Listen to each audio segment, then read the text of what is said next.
In America, in the United States, is the home of two political ideologies, two polarizingly opposite political ideologies. You have the liberals and you have the conservatives. The liberals are people who are on this what we know today as wokeism, new age thinking that is diametrically opposed to conservatism, which people who are conservatives, they value traditional family values, nuclear family, and capitalism, right? And liberals, they of course they value socialism, not necessarily communism, but socialism is a stepping stone away from communism, basically. Now, in this video, I'd like to explain to you, I'd like to tell you my dark experience meeting American liberal tourists here in South Africa. Now, I've been around to certain cities like Johannesburg and Pretoria, Durban, right? And also, I've met American tourists here in my hometown of Newcastle. Now, to you American fans watching, to any American viewers watching, Newcastle is a small town in the province which you guys call a state, the state of KwaZulu-Natal. And Newcastle is the equivalent as your Midwest towns, your Midwest states and cities, right? Very conservative, very traditional. People here are very, closed off to one another, right? And then you get cities like Durban, Johannesburg, and Cape Town, which are more like your metropolitan cities. These are three major cities: Durban, Cape Town, and Johannesburg, which are the equivalent as, your New York, Miami, Los Angeles, California, your metropolitan towns where you get a variety of everyone, people from overseas, tourists, foreigners, liberal, right? These liberal places. Now, I've had a fairly dark experience, unpleasurable experience meeting American tourists here in South Africa. Because every time I meet American tourists, I always pray to myself that they would be conservatives, Republicans supporters, right? Because here's what I want people to understand about liberals. They are a bunch of despicable people. They're very reprehensible. This is the same group of people who claim that they are tolerable of other people's political views and ideologies and views that they don't share, different political views and ideologies and whatnot. You hear them in the mainstream media all the time. Oh, we are accepting of other people's views, but as soon as you mention Donald Trump in a positive light, they glitch. These are the same type of people who are, in most cases, they're the ones that are causing the crimes in America. Now, in America, there's this whole stigma that, oh, America is the best country in the world, and it's a first world civilization, which it is, and crime isn't really stigmatized with Americans. Whereas here in South Africa, we've been stigmatized as, oh, we're the nation with the most dangerous crimes and the highest rates of crimes. And when I was younger, I used to believe that. because you see all sorts of articles publishing all this these false rhetorics, or should I say, they're not as accurate as we think. In America, we have you guys have mass shootings. You guys have Instagram models, attractive Instagram models, who are busy setting up men for them to be, deleted. How many stories have you heard of some OnlyFans girl, blonde hair, pretty, and then only to find that she, uh, deleted her boyfriend? Or you have got people like Cardi B who used to set up men, who used to drug them, only for them to get robbed while they were sedated and unconscious. America is, the type of crimes in America, they get severe, they get hectic. Now let's come back here in South Africa. It kind of make this type of realization kind of makes me grateful for my country, South Africa, because we're not big on mass shootings. We're not big on human trafficking. I mean, you hear that about them once in a blue moon, but it's not a big thing. But the mainstream media will have you believing that, oh, South Africa is dangerous. I mean, every country has crime. I mean, come on. But compared to America, your crimes are like at tier one level. See, our crimes here in South Africa are very straightforward, very simple. Corruption, muggings at knife point, simple, right? But in America, you find that it's the Democrats, the liberal Democrat type of people, who are, guilty of these crimes. Last year, I heard of a boy who was, ran over by a truck, by a man driving a truck because, he was liberal and the boy was a Trump supporter. And I said to myself, wow, no way, we've never really had, such political tensions here in South Africa to that magnitude, up to a point where people are taking each other out. But if you're in America, if you're at certain states, what they call blue states, and you are a conservative Republican, or you're wearing a Trump MAGA shirt, sorry, a cap, your life is in danger. You might get sniped out of nowhere. You may get, cornered into a corner and, brutally beaten and or, deleted. All because of you support Trump. You see,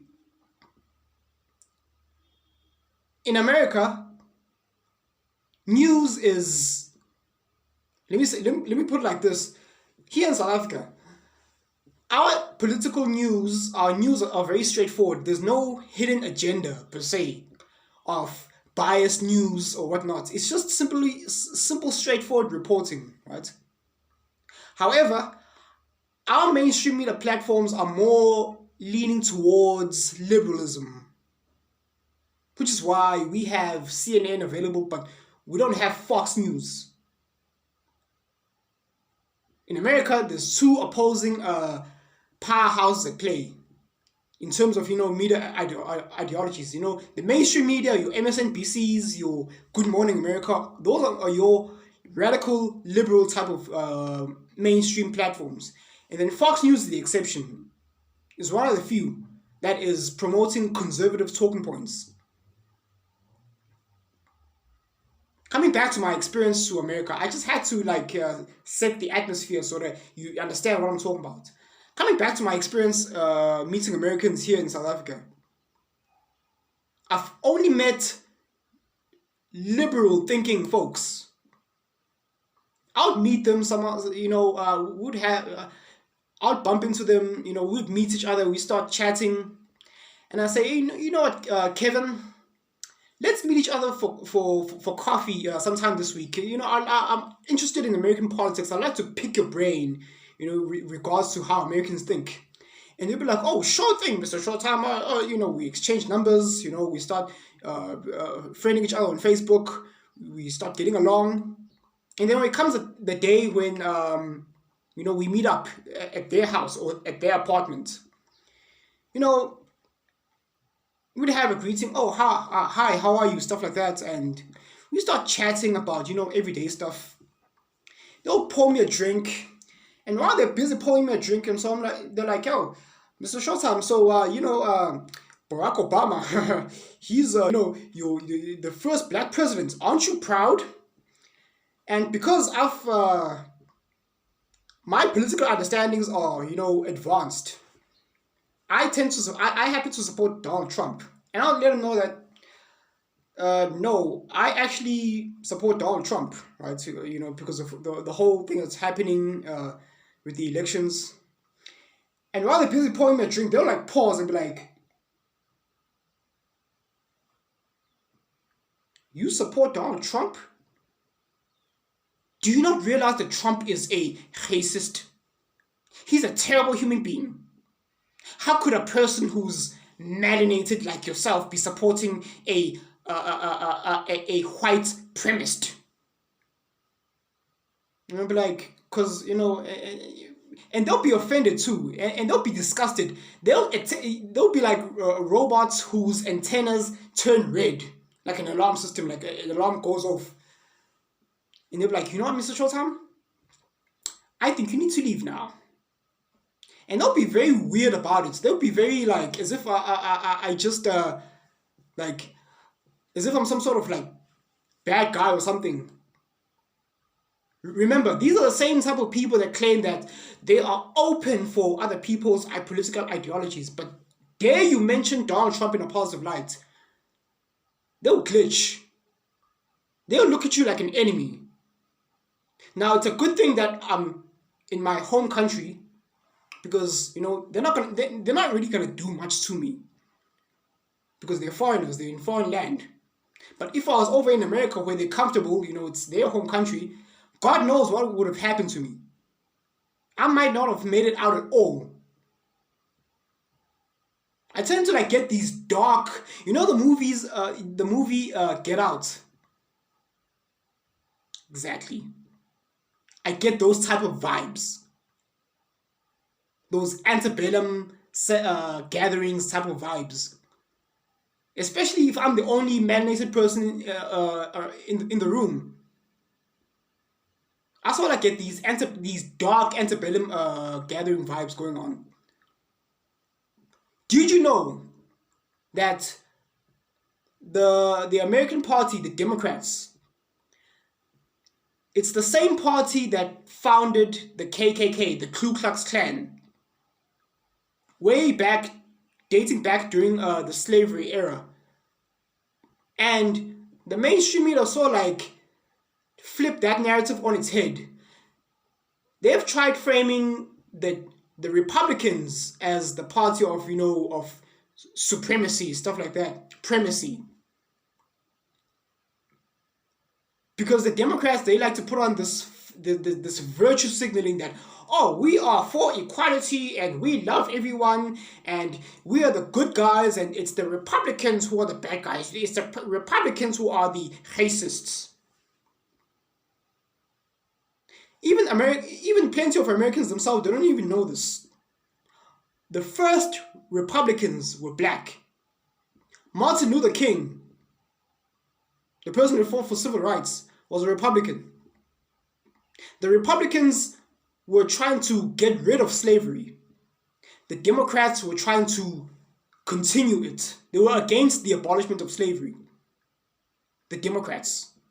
Or should I say the Dixiecrats. Abraham Lincoln, the person who freed the slaves,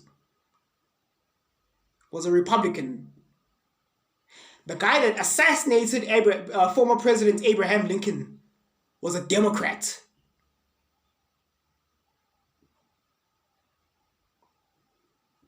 Even Americans themselves, they're not aware of this notion, of this truth.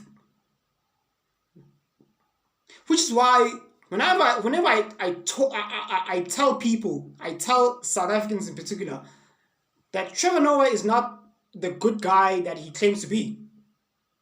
Trevor Noah used to work for the Daily Show.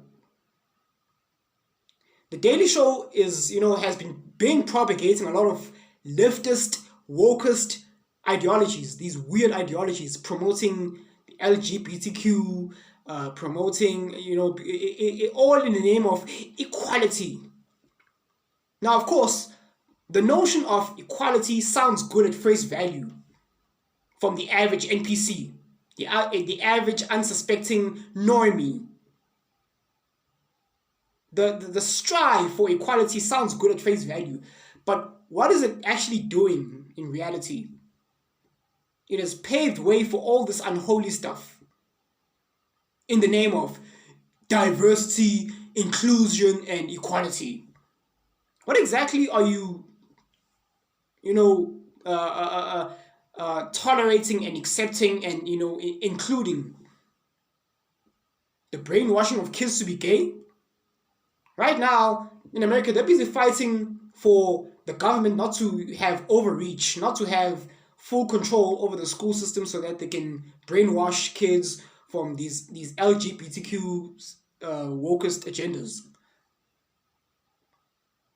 But the mainstream media, shows like The View, The Real Daytime Show, all these feminism talk shows with these pundits, these presenters who really don't know what the F they're talking about.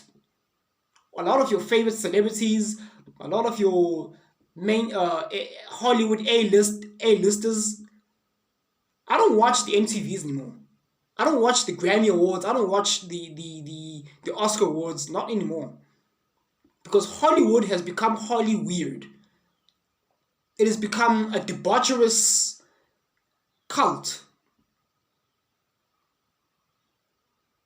How many times have you seen these new celebrities come, walking the red carpets, and a lot of them are just like part of the rainbow community, part of the LGBTQ community. They're wearing all this weird type of fashion. It's become crazy. Which is why, these shows, they've lost viewership. So much so that they had to fire Trevor Noah. Rightfully so. But when you tell the average South African, Trevor Noah used to work for, the Ops. He used to work for the Decepticons, right? Reference to, Transformers. He used to work for the Ops, the Agent Smiths. I like to call them the Agent Smiths of this Matrix. The average South African will glitch you, be like, oh, how could you say that? Trevor Noah, he's a funny guy and he's got cute dimples.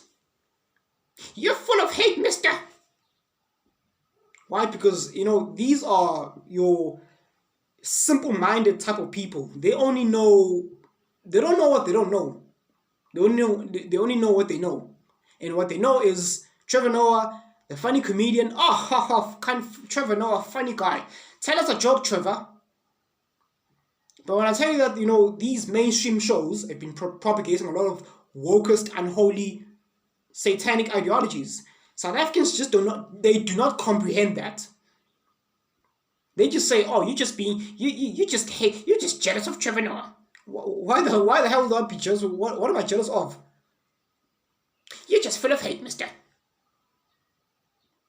See, here in South Africa, people's understanding of politics is very amateur level, should I say. If it doesn't take much to understand South African politics. South African politics,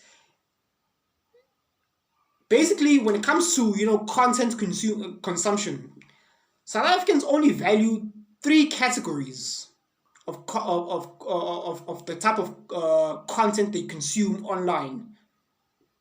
It's number 1, what happened in Parliament. where they fights breaking out in parliament, and then you're like, oh, ho, ho, the EFF is making noise again, ho, ho, ho, ho. Oh, the DA, and versus the ANC, ho, ho, ho. Very funny. The parliament is it's a clown fest, ha, ha, ha. Very simple, straightforward, nonsensical bullshit. Number two.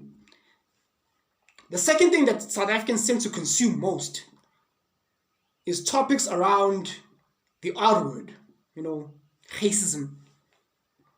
What happened in the mainstream media? Oh, there were farm killings, and it was racially motivated, and the Afrikaners versus the blacks, and because. And the third thing South Africans consume is this this type of comedy that these weird TikTok dances, people speaking broken English, and then they make fun of the law. Ha ha! He pronounced that word funny. This meaningless bullshit. Now, some people like me come along. I break down politics to a T, because I've tried breaking down American politics, much like your Ben Shapiro's, your Matt Walsh's, your Candace Owens, guys from the Daily Wire. And my videos do not get any traction. You know why? Because I'm considered boring.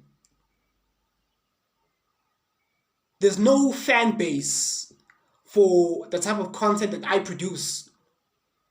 Because I've broken down American politics to a T. Now, if you're gonna understand American politics, you understand pretty much westernized nations' politics. Countries that fall under the westernized category. South Africa in particular. We are a first world country. If you're gonna understand American politics, it takes a certain level of understanding. It takes higher grade intellectual heavy lifting, intellectual thinking. Shout out to Angry Man. Understanding American politics, it takes a higher grade of understanding. Not South African politics that's just simple, straightforward, racism, funny TikTok videos, Trevor Noah, the funny guy, ha ha ha. But we go deeper. Which is why there's no market for, in-depth analysis of politics.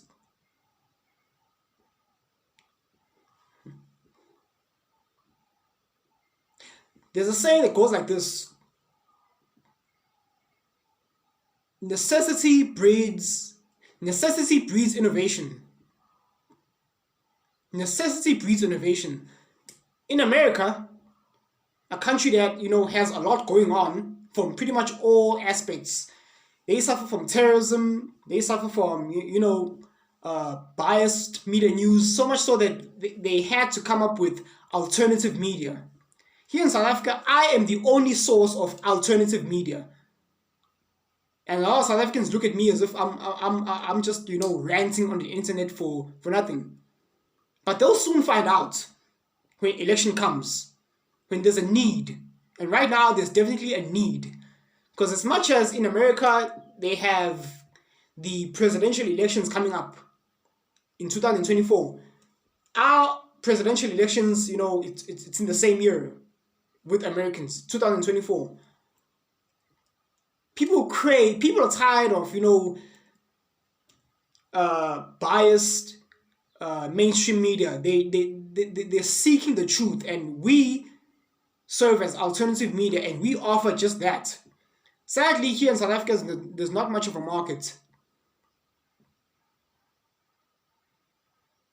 But yeah, I have studied American politics to the degree of I can sit down with Ben Shapiro and go toe to toe with him in a debate and beat him easily, because I have superseded his understanding of politics. That may sound like a front. That may sound like as if I'm trying to flex, or no. I know exactly what I'm talking about. There's certain things that the guys from the Daily Wire they do not understand that we understand. But I am yet to be recognized as such. in due time. But coming back to Americans, whenever I meet Americans, these liberals, they don't take too kindly. I mean, they still share the same type of ideology that the Dixiecrats have. They're very dangerous. They're very sadistic, and they're despicable human beings, really.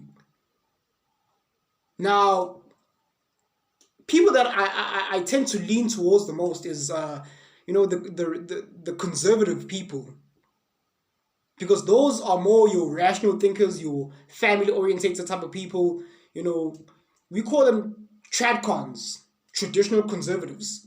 People like Jordan Peterson. There's a reason Ben Shapiro, Matt Walsh, Candace Owens.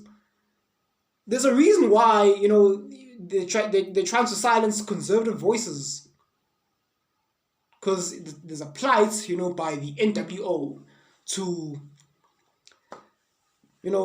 invoke a new world order, and they cannot afford to have us waking up you average normie NPCs.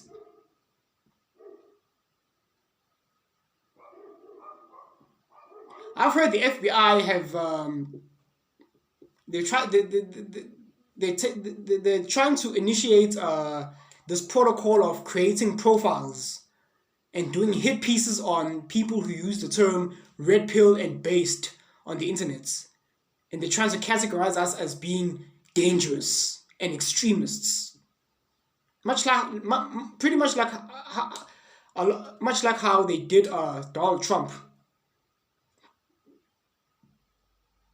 But yeah, I'm the only, according to my knowledge, I am the only red pill content creator here in South Africa. And another thing, I have no idea. It annoys me how people worldwide, they still refer to Africa as if it's a country. And then you try to explain to them, no, there's different countries in Africa. You get Kenya, and they're like, yeah, no, it's the same. And I'm like, no, it's not. So fuck you, okay? South Africa in particular is a first world developed nation. And there's this plight to, have you noticed whenever they do documentaries on South Africa, they always show the rural parts of our country, the lower parts. They always show the kids from Ikhayelitsha and Soweto, kids who are, disadvantaged. Now, that gives you sort of like a perception that South Africans in general are like this. No, it's funny how they never show the Model C schools, the white schools. It's funny how they never show the developed parts of South Africa. They hardly ever. Image. Now, whenever I do panels with American YouTubers, when they see me at first, they're sort of like surprised, because they have a perception of what a South African would look like. They're probably expecting me to have like wearing like animal skin. Nothing wrong with that, but I'm just saying that like they're expecting a certain type of stereotype. And when they see this, if it wasn't for me putting up the South African flag, they would have no idea where I'm from. They'll think either I'm from England or Scotland or Australia or any other westernized nation. Or any other westernized nation that, that doesn't speak English, such as Ireland. Right? But, the world has the stereotypical perception of, Africans in general. There's plenty of other, most Americans can't even name you 3 African countries. They think Africa is a country. We're not. And I keep hearing South Africans themselves, South Africans think that our country is third world. We have infrastructure. We have high grade infrastructure. We have, multiple forms of transportation. We have, telecommunication. We are, I mean, all these aspects. Yet we have the fastest GDP in the whole of Africa. How the F are we still third world? Again, this is a narrative perpetuated by the powers that be to keep Africans in a peasant state of mind.